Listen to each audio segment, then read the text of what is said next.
Hello and welcome. Whether you are here out of interest or intrigue, either way, I hope you will find something of value at the Human channel.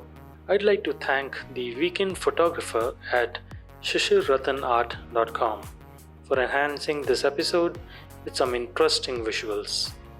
Need a photographer, original abstract art on canvas, or want to read a blog? Head over to shishirratanart.com. Website and social media links are in the description. Alright, everybody, today we're going to be talking about the within and without, and how that got me to understand how to make myself a better human being. If you think of it, a human lifetime is basically all about decisions, something that we choose to do or not to do, say or not to say, write or not to write. We are making decisions day in and day out.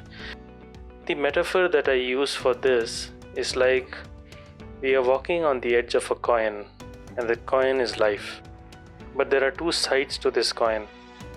What side of that coin we might step on would result into our life breaking out in the form of rivulets, or like veins, branches of a tree, spreading across different series of events that ultimately forms our life. And that life then gets colored by our learnings, our experiences, our moments of happiness, regret, what have you. Many of it that we might impart as teachings unto others, and some of it we might take to our graves on the final day of our deliverance. I have often wondered that, if I could go back in time, what is it that I would change? And I realized that as we progress year on year, that question would have different answers. Because at that point of time, our experiences would have been increased. We would have moved forward in time. We would have aged a little more, matured a little more. And what we would want to change today might either pale in comparison to what we would have wanted to change earlier, or it might have increased in significance to the point that we would rather have changed experience B as compared to experience A. Now this got me thinking, and I gave it a bit of time. Whenever I was waiting for someone, or while I was traveling, I would get time to let my mind wander on this topic.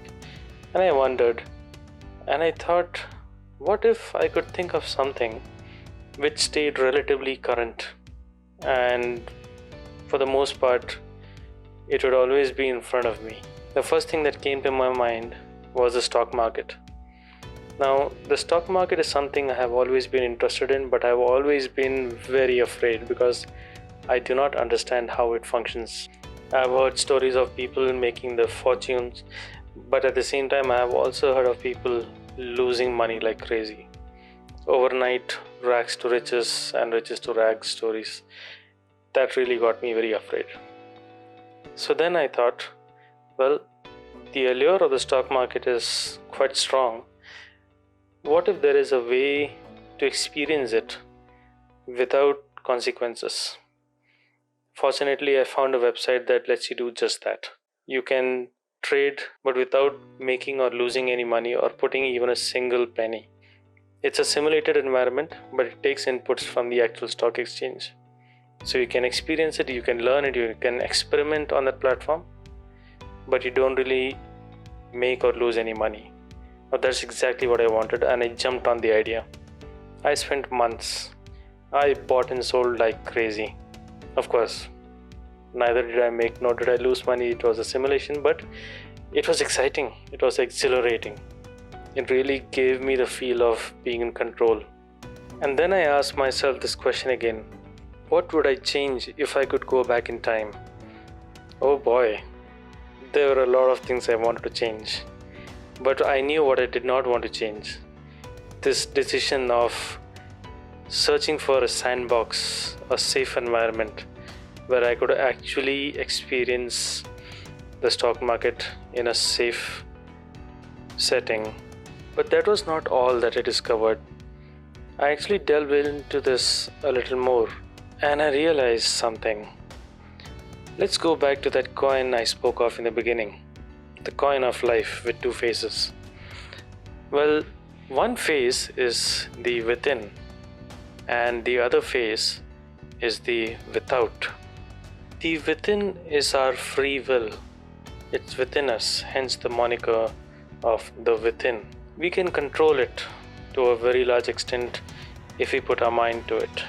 It's at our disposal at every waking moment of our life.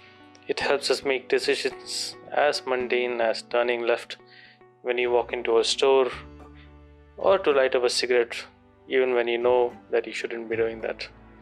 It's your own free will. No one is holding a gun to your head. No one's holding your hands and forcing you into doing it. You are doing it. You're in control. You are at the driver's seat. At every step of our life, we have to make a choice. And that choice is totally on us. Browsing through social media, for example.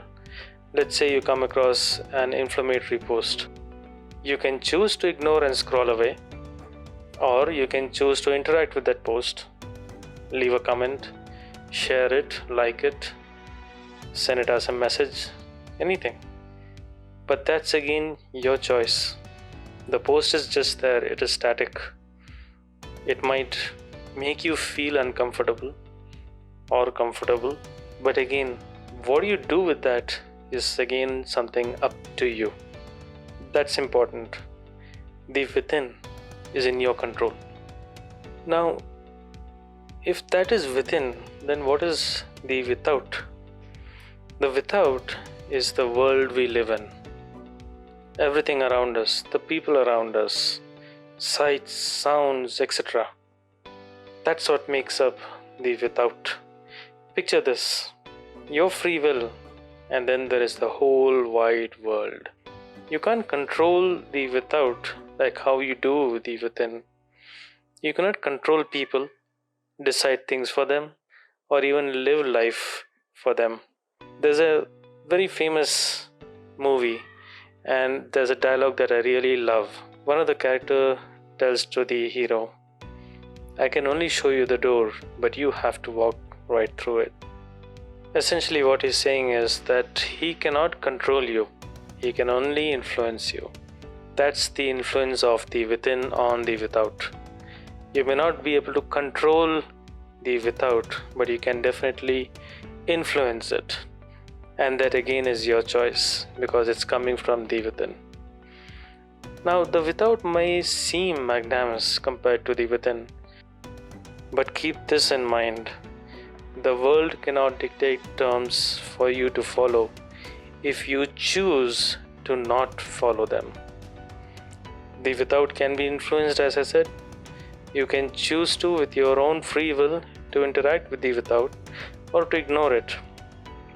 Whether it is detrimental to you or beneficial to you is something that you need to decide and take a call on. Let's get back to the share market and delve into what I experienced. And hopefully all of this will tie itself together and make sense. I'm not an ace investor, but I was curious and fascinated by the idea of investing in stocks. That's the within, my free will, which is choosing to enter a new territory that I do not fully understand. There is also the without, influencing the within to explore an uncharted territory of the financial industry. Now I could choose to stay away thinking, hey, I could make a lot of money, but then I do not understand this market and I could lose a lot too. Here the influence of the without was greater because I was still intrigued and I still wanted to find a way to get into this.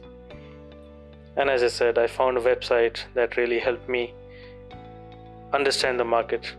But not just that, here's where the within was stronger. I got interested, I started checking out videos on stock market, I read blogs, and I learned a little more, felt more confident about the inner workings of the share market. Now what I've shared with you is basically a small slice of my life. an experience that I came across, the kind of rabbit hole that I ran into, just by wondering over a simple question, what would I change if I could go back in time? And wondering why the answer changed as I grew older. And in the bargain, I discovered something called the within and without. Now, I further delved into this and wondered, how can this help me be a better human being? How do I grow beyond my biases? How do I see a person for a person and not put labels on him or her? Let's go back to the example of the inflammatory social media post.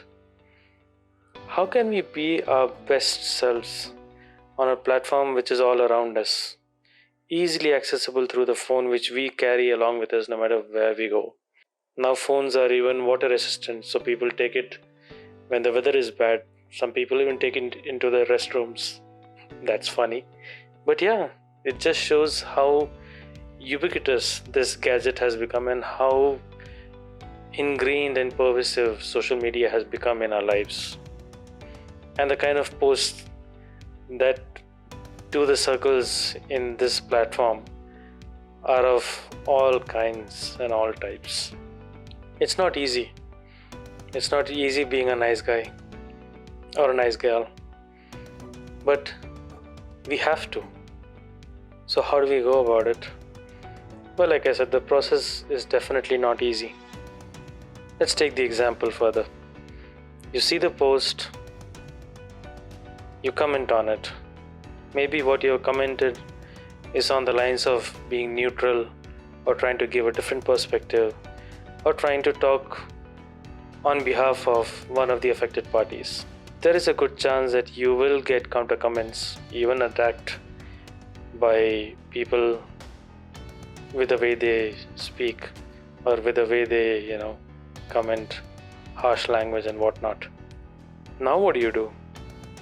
Well, to begin with, the post was quite instigating. Your free will, you chose to interact with it, but you tried to give a perspective which was of your own, and now you are being attacked on that.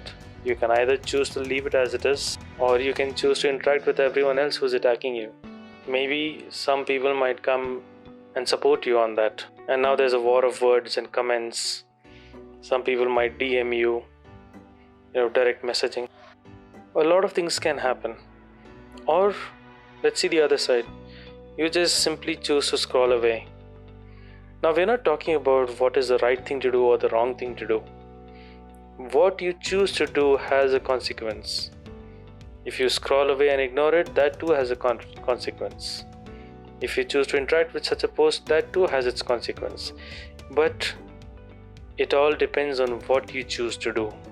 So I'm not going to get into a preaching mode where I would say you should always post positive things or you should always interact and help people see the positive side. Well, that's your choice. I'm not a preacher. I'm not here to preach you. I'm just sharing ideas. You can choose to accept it, ignore it, or counter it.